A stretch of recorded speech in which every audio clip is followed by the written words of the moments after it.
What it's like for you to be a guest fighter at these cards, man? Is it fun for you? Is it bittersweet for you? What do you think when you get in these positions? It's a bit bittersweet for sure. I know when I'm sitting there, it's good to have a bit of a rest. I mean, I had 4 fights last year, so it was pretty non-stop. But it's good to have a rest now. But I know sitting on the sidelines, I'm going to be itching to get back in there for sure.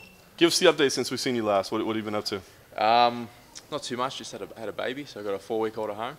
Yeah, so I had a daughter. So that's been keeping me busy. So I think obviously to fight you have to get some sleep. So I think I made the right decision in not fighting. Of all cards, Melbourne, but yeah, I think I made the right decision. So we'll just wait for the next card to come up and jump on that. Was it hard for you? Was there any part of you that after the last one was like, I got to get back in there right away?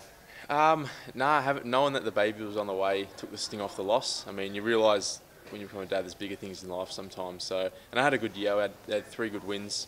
The last one was a good scrap against a pretty highly ranked opponent.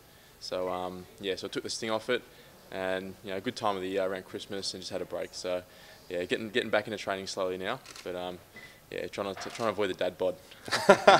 What's the timetable like moving forward? I mean, how much time do you want to take off with the baby? I mean, and when do you see yourself fighting again? I mean, obviously got to chop out and pull my weight in the first few weeks, but I was going to be back training this week, but I've got a little bit of an injury to my knee, so probably next week start doing 1-a-days, get the fitness back up, and then we'll just see what's in the cards. Try and pick a good card. Maybe fight in Asia. If there's something back in Australia, mid-year hopefully, then jump back on that. But definitely I think mid-year, wherever the card is, I'll jump on. And we're having a bit of a Johnny Hendricks, Stone Cold, Jake Matthews moment going on the face there. Is this a new look that you're looking to sort of debut when you return? Nah, I was with the baby, just haven't had time to shave, and just got to start looking the part now. I'm in, like Dan Kelly said, I'm in the dad's army now, so yeah, look the part, and but nah, it's probably going to start turning grey soon. Just on Dan, I mean, a lot of fans were really disappointed to see he didn't get his retirement fight on this card. It didn't really make much sense at all because it would have been perfect for a bunch of spots through the card. What was your reaction when you saw that he wasn't going to do it? And then it looks like he's retired now, so it might never happen. Yeah, very, very upsetting. Obviously bittersweet, and we've got Cal on the card, so that's a teammate in our little sparring group who's got their shot. But yeah, it would have been good to see Dan, back on the card. But I don't, it's a big company. I don't think they're in the business of giving people one last hurrah. So, but you guys all came together to try and get him this fight. Everybody was retweeting, messaging media, trying to get him onto shows to try and make it happen. How important was it for all you guys to see him have this? It's very important, wherever the card was, but especially being in Melbourne, the hometown, it would have been, win or lose, it just would have been a good send-off for him. But, he says he's retired. We'll see. A lot of people, I know guys who are retired 3-4 times and they just get the itch back. But we'll see for sure. But like I said, Cal's in now. We've been pushing for that for a long time, and he's a beast. So he's definitely going to shine. Jake, can you talk about any difference that you've seen in Australian MMA since Robert became a champion? Like, what has that meant for the sport in this country?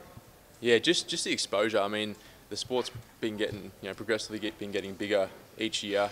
I think the biggest difference is seeing the number of gyms, the number of local shows, and the exposure. So I mean, when I was fighting, we were fighting in a ring still.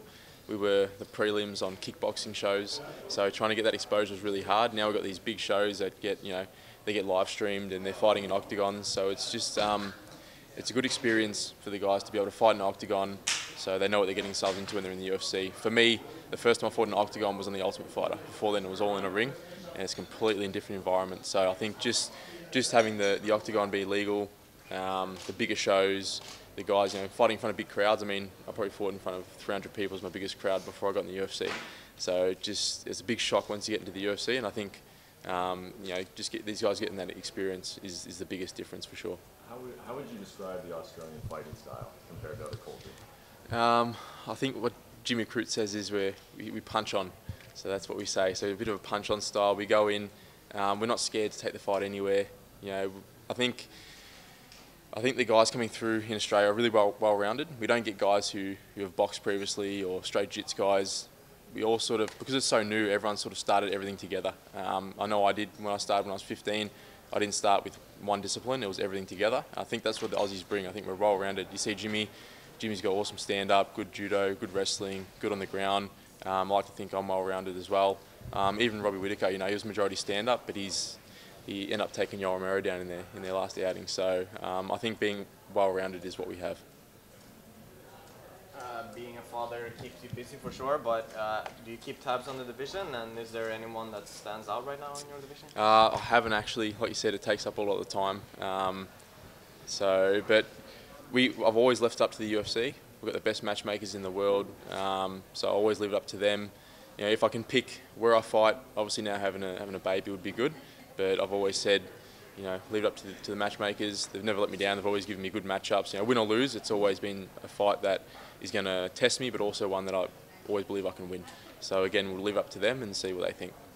Anthony Pettis is an exciting new addition to the division. How do you think his fight with Stephen Thompson is going to go, and how do you think he will fare in the welterweight division? Yeah, I mean, he's obviously, I saw him in Adelaide, and he's actually a big dude. He puts on a lot of weight.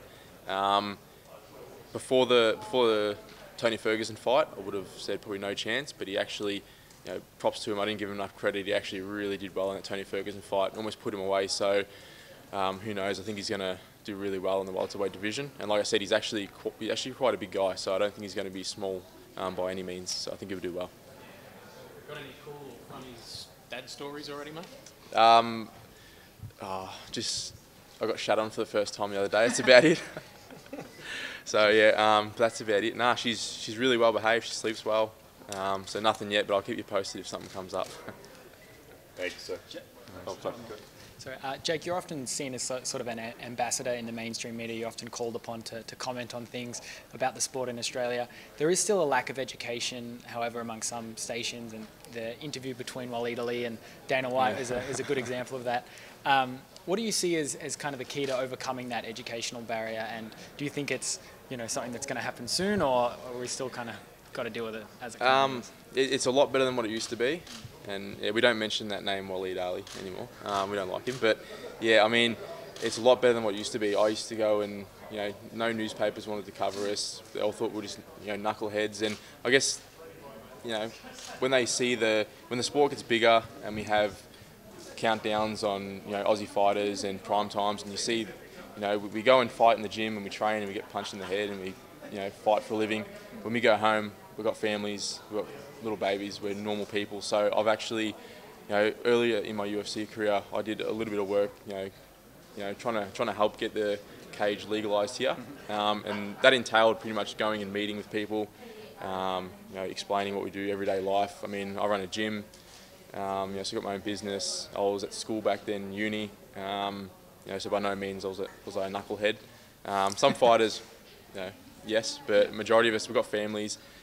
Professional athletes, I think when they see us, how we train, you know, the science that goes into it now, the amount of work that goes into it, you know, and a lot of fighters, especially from America, they come from university wrestling scholarships, very well spoken, articulate, and I think when people start seeing that, then they start realising, you know, we are a legit professional sport like any other, but again, the exposure needs to build up so people see that. For sure. Yeah. Does that add any pressure just to continue winning and continue kind of being this like almost like a cultural ambassador? No, there's no pressure. I mean, I put probably the most amount of pressure on myself. I expect to go win.